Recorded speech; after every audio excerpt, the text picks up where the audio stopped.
As you can probably already tell from my expression, I did not have fun with this game at all. I'm not trying to copy Spoonie or anything. I just played this game out of curiosity because after watching his review on the Final Fantasy XIII series and myself experiencing it a few years ago, I was genuinely curious, and, well, also Lightning Returns, of course. I was genuinely curious as to what in the hell happened after 13 to make it go in that direction. You know how they say curiosity killed the cat? Curiosity in this case bashed my head in, and then proceeded to throw me into the middle of the road as a group of chocobos just suddenly stomp on me. May not seem like much, but chocobo are mean bastards. Yeah, they look all cute, but they're freaking vicious. Let me make one thing clear, I am not going to cover every single piece of story in this game. These videos would take forever when all I'm trying to do is just find a simple answer regarding a game's ability to be good or not, and point out the main problems it has. Since this is a sequel, let's at least recap. Emperor Palpatine, Barthandalist, here's an evil asshole who's a fal'Cie, and fal'Cie are basically machine gods. Kinda like Transformers, only way less cooler. These type of beings can create l'Cie, basically servants with extraordinary powers, and if they don't do what the fal'Cie that branded them wants, they turn into a monster. And if they do what the fal'Cie wants, they turn into a crystal and live forever. Not sure what the hell the point of that is, but whatever. Barthandalus is charged with making sure things in Cocoon, a world right above the monster-infested Pulse, is kept safe, until he decides to destroy it through a needlessly complicated plan and flat out tells a band of other idiots to kill him and that will destroy the Cocoon.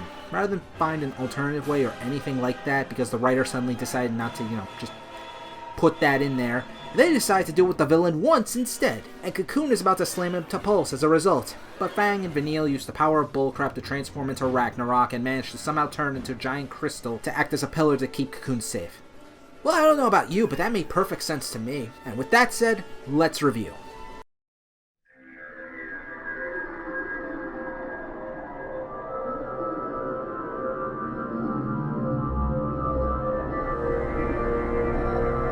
Well, let's talk about its development first, for both games. Final Fantasy XIII seemed to be trying to do something different by eliminating a lot of freedom side quests and other towns gave to the player, thus giving the story more focus.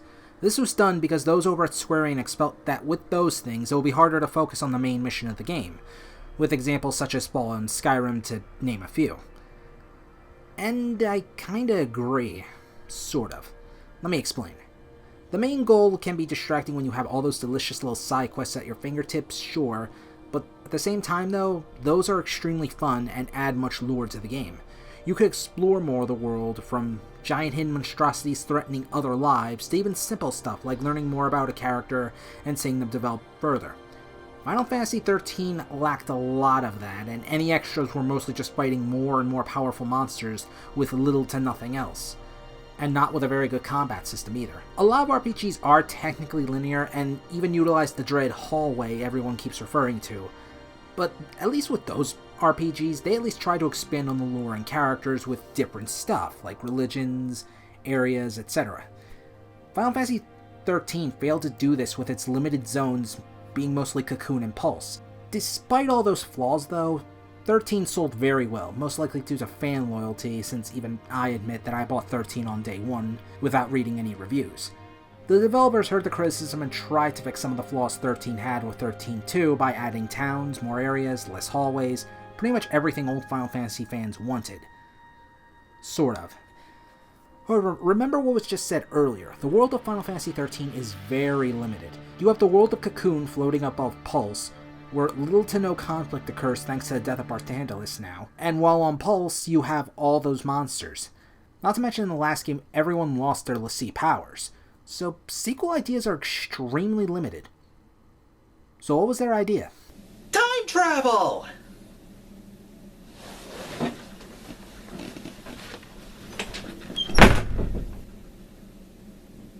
Do I even need to explain what is horribly wrong with this setup?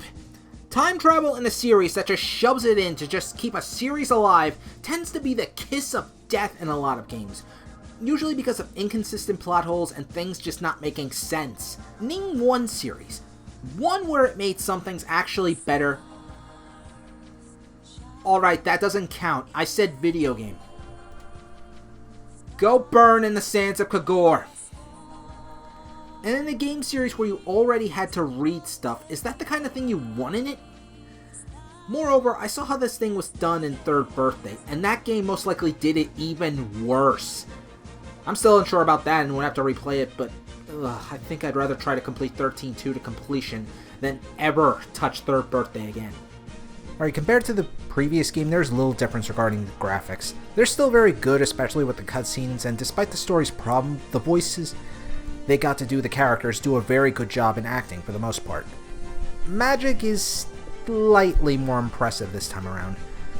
I'm only ever impressed with how it actually affects the battlefield this time around. The puny little balls of light are impressive as before, but when actual fire scorches the battlefield, ice remnants are left over from a Blizzaga, or the sheer force of a Thundaga shaking the screen, it all looks really damn cool. And of course the actual character models still look good too. In fact, you can actually change characters' outfits. And then this is the part where I facepalm, because rather than cool unlockable outfits you could get through hard tasks or side quests, you have to buy them with real cash. Well, at the very least, there's a freebie chosen by fans that I actually like, at least compared with Sarah's standard outfit. Outside of it looking less like a stripper outfit, which has now given me very disturbing thoughts on Lightning and Sarah due to them being siblings and all. It is actually a better color balance that's actually pleasing to my eyes, but these are pure cosmetic and do absolutely nothing for the gameplay, such as give extra abilities or raise stats. There are weapons too you can buy, but I've been told that while powerful, you can find better ones in the game. As for character design, I don't really have any issues. If I critiqued every outfit in every game, I wouldn't be able to enjoy anything.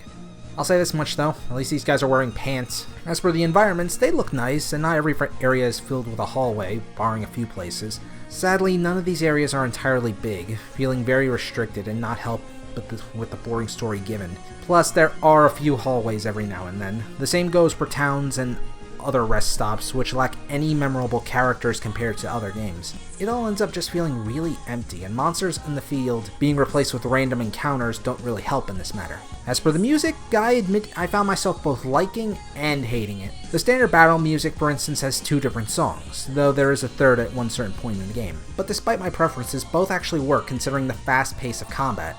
That being said though, the boss theme is absolutely dreck. You want to talk a total shift in music, look no further.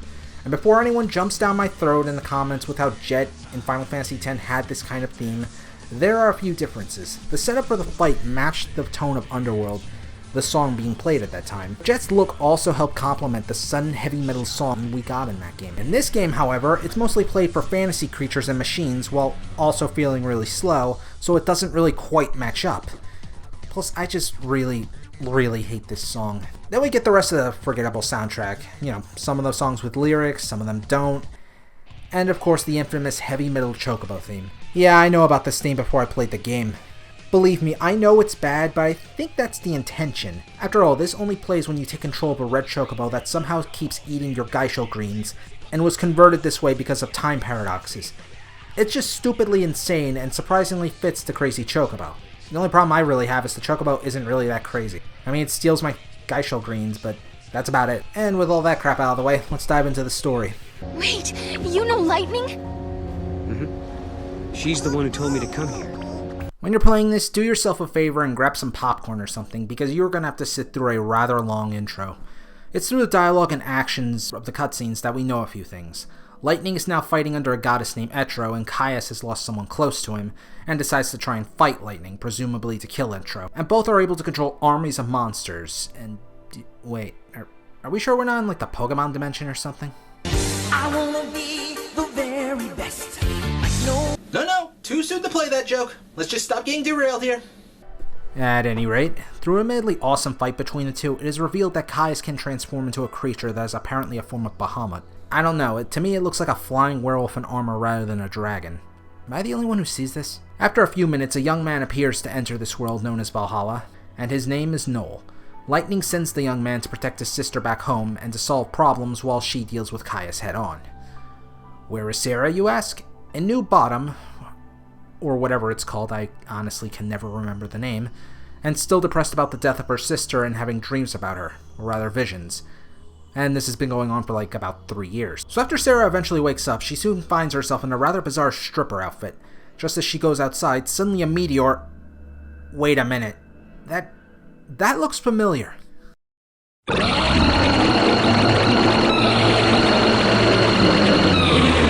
Oh shit, it's Lavos. Okay, send all your red-haired swordsmen and hide in the underground bunkers until all this blows through. We're gonna be screwed! Now, in reality, that's actually Noel. He comes just in time as Sarah is about to be killed and hands her Lightning's gift. A crossbow that turns out to be a Moogle. The little guy proves to be effective in aiding Sarah and Noel. Once things calm down, and after much talking where Noel rubs some of the others of Nora the wrong way... Sounds like a tool. I could deal with him. Huh? Who do you think you are? Looks like he has to go. Let's move on. Not only is it revealed that Noel comes from the future, but also that his future is pretty much a living hell, in which that crystal pillar supporting the Cocoon actually crumbles and nearly everyone dies. It's also revealed to Sarah that Noel might be the key in finding her sister once again, though remains a bit doubtful until Noel tries to prove it. Also, the time traveling thing helps. And so they go off on their quest to fix the paradoxes of time while trying to save Cocoon from the future. At the same time though, Caius and other forces seek to be their downfall. From the titanic power of Atlas to some giant flan thingy. You know what? It's gonna kill Snow, so shouldn't I be rooting for this thing? At any rate, a lot of questions are raised immediately. Like how no one suggests a psychiatrist, for instance, for Sarah. Yes, we all know that Lightning is alive, sort of, but at least 3 years have passed since then. Nobody tried anything? And as good as the visuals and the fights are, the problem is that you really don't have much context for this scene, even if you played the last game. While it does kind of feel more like a Final Fantasy game with the magic crap going on, for me it was complete whiplash to be seeing Lightning like this. It's as if she's become a different person, and honestly it very much feels like that. We do see later how she becomes this way, but it doesn't really feel natural at all. Still, I can't really talk more until we get the spoiler section regarding the characters. There are a few things I can point out though, like the monologues. Ugh, good god, the monologues. Never before have I shouted at the screen to beg these idiots to stop narrating. There's really no purpose to these either, as Sarah and Lightning are the only ones to do this. With the occasional narration from Noel, but those are extremely rare. The writers don't trust the characters to be able to carry on emotional scenes without these, leaving it feeling more like a book, and therein lies the other problem with this story. This is made as if it were like a book. No, wait, let me rephrase that. It's like a badly written book. These narrations show unnecessary thoughts of a character, yet drop it immediately rather than focusing on actual character development. Moreover, with the focus in the game so heavy on Sarah and Noel, things that happen off-screen that contain important details for the entire series end up missing. And you want to know where all that information is? It's in another form where the player must access it elsewhere rather than learning about things naturally. AKA the data logs. And honestly, there's just far too much stuff to read about again. This kills any sense of immersion as it isn't really flavored. Let's take another video game for instance that tried to do this, Lost Odyssey. Lost Odyssey did this style better with the dream sequences, where it was written like an actual book, yet using music and the backgrounds, as well as sound effects to help convey what was written. Not only did that work far better by conveying emotion without pretty cutscenes or monologues, but those dream sequences I mentioned, they aren't even necessary to understand what in the hell is going on in the actual story. And to make matters worse for Final Fantasy XIII, some of the plot points I mentioned that are dropped are actually explored more in literal book form. You see, there are also 2 books exclusive to Japan that not only explains what happens before and after 13, but also goes into detail other events that do help give more characters development. It even explains what the hell was up with Alyssa. And when you combine both books, it's nearly 500 pages of content. You know, this isn't exactly the best way to try to get me to read. Especially when it's in Japanese. Alright, so in order to fully understand the series, you need Final Fantasy XIII Episode 0 Promise, which is a series of web novellas, the first game, a book, the second game, another book, and then finally a third game. You know, I don't think Dot Hack was this convoluted with its storytelling. Yes, there are games, anime, manga, etc. that do this kind of thing, but at least they try to keep things limited to one series before moving on to the next, and it wasn't that hard to understand. Mostly. Still, the difference between 13.2 and the other type of games that have extended stuff is the following. 1. I can understand the game just fine without the added extra details. Those extras are meant for players who want to learn more about other characters or other events taking place years before the game or during the games. The events there are minor. Hell, Final Fantasy VII had Crisis Core, and did you ever feel you needed to play that game to understand the main plot of Final Fantasy VII? Or how about the Mass Effect books centering around Captain Anderson? Did not reading them ever take away from the main story when you are playing as Commander Shepard? Number 2, usually these kind of things focus on a single character and their story, but usually don't add that much to the main story. These type of books are usually only picked up when someone wants to learn more about the backstory of the game or little side quests rather than the actual main plot. Number 3, the 13 series is horrible in terms of how the plot is told. The plot itself, the characters, the combat, everything utterly fails. I understand that, yeah, there's stuff like that for multiple other series, including other Final Fantasy games, but if you're going to leave out key details you can get done in under 5 minutes to help develop your characters, why should I be invested? At this point, it's just money grubbing, just like how it's done with the DLC. Let's at least see how the gameplay holds up. Time for a real fight. You know, when I first played Final Fantasy XIII, I didn't know what to think of the combat. Part of me liked it given all the cool action I could see, but I also hated how limited my own input was into the game. Playing 13-2 made me realize how much of a boring chore it is, and the reason is because in 13 I never used auto battle, except for maybe healing. Now I don't see a point to using individual actions per rolls, especially when auto battle is quicker, so battles just boil down to pressing the A button over and over again. There are 6 class types to switch from. Ravagers are good with magic attacks, Commandos are good with physical strikes, Sentinels are for pure defense, Synergist is for buffing, Medic is for healing, and Saboteur is for debuffs. The game tries to make a big deal about paying attention to switch these classes out, but at the end of the day, your strategy is almost always going to be the same thing. Especially as your goal 90% of the time is to stagger the enemy just so you can hit them up for more damage. Otherwise, trying to take them down the old-fashioned way, at least for bosses or other high-level enemies, it's just going to take way longer than it should. Here's going to be your main strategy. Use Ravager and Commando to try and stagger the enemy, turtle up and heal, use buffs and debuffs occasionally but not really necessary, and that's it. And even if you can't stagger a foe due to it taking too long, it's still all about buffs and debuffs or simply overpowering the enemy. Unlike the previous game though, most regular monsters no longer have insane amounts of health to the point that stagger is the only way to kill these monsters, leaving fights to end much quicker.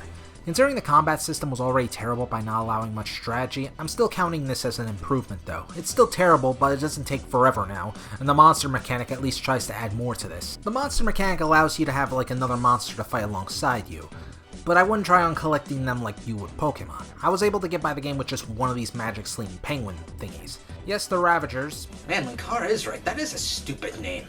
Especially for mages. Are limited to most only having like maybe one element to work with, but even with that disadvantage, it's still possible to win to have 2 other slots for other monsters.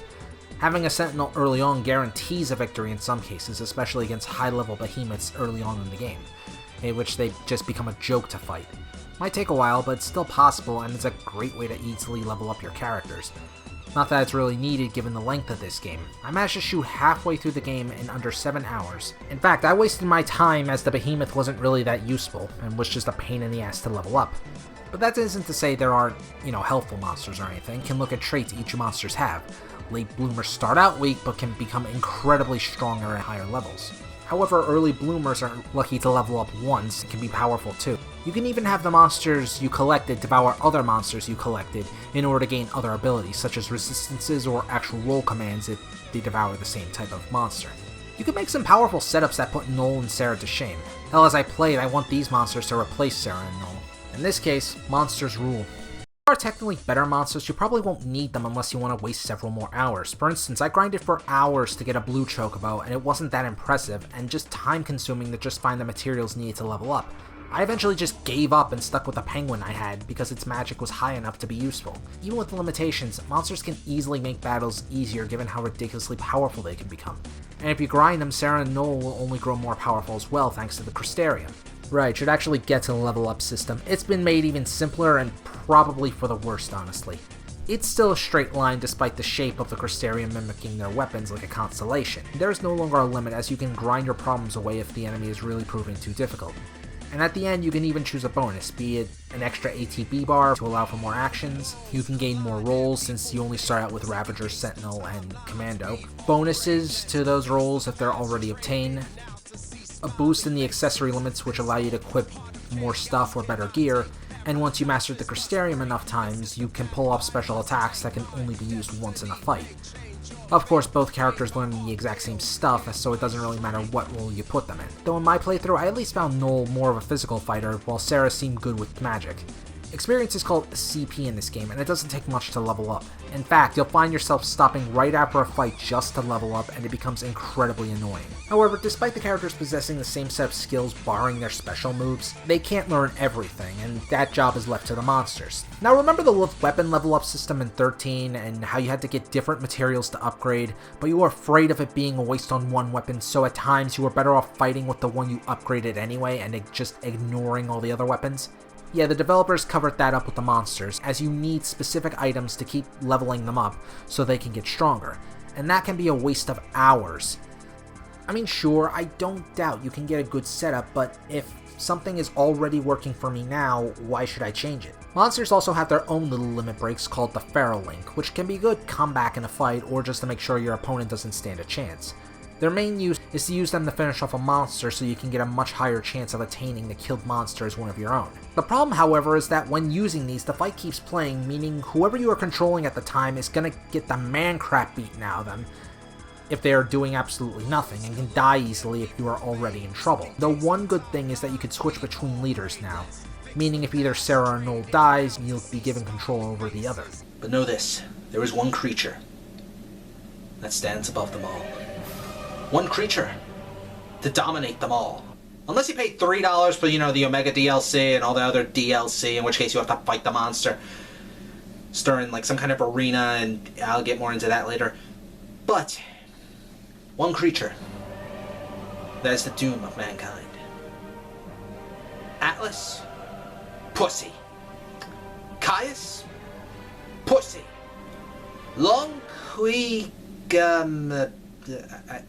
However you pronounce that. Pussy. Wanna know the creature's name? Its name is Chicho. It's so adorable! You pretend I never said that. Behold, the greatest monster I found in the entire game, simply by throwing a Moogle into a bunch of flowers. I never expected saying that and meaning it. Okay, sure, it's weak, but it becomes damn near unstoppable if raised the right way. Its fast attack animation allows it to tear bosses to shreds in a matter of seconds if they are staggered. Also part of the gameplay are cinematic cutscenes, aka quick time events. We all miss those, right? But they don't do much aside from flair. In fact, the one featuring Lightning vs. Caius is very pointless, the one in the final battle is pointless, and really only seem useful for gaining buffs during a boss battle, and also not dying. Rarely do these ever have any point and are mostly just for show. It's only during some boss battles before you kill the boss that they have any points, since early on Atlas can easily kill you if you screw up a QuickTime event. Moreover, it's really hard to fail at these, and with pointless ones, it's mainly there for two reasons. To get bonus rewards, which are mostly adornments used to dress up the monsters, and for cool action purposes, or to see how funny things can be if the group fails. You could just replace this with a cutscene and you wouldn't be able to tell the difference. Sure, you get a nice little hat or crystal, but I'm not really going to care to put it on my chocobo, or my little penguin guy. Maybe Chichu. No, not even him. It's not worth it. Extra items and monsters can also be found by using Mog as well, be it throwing him into places or treasure, or trying to find invisible objects.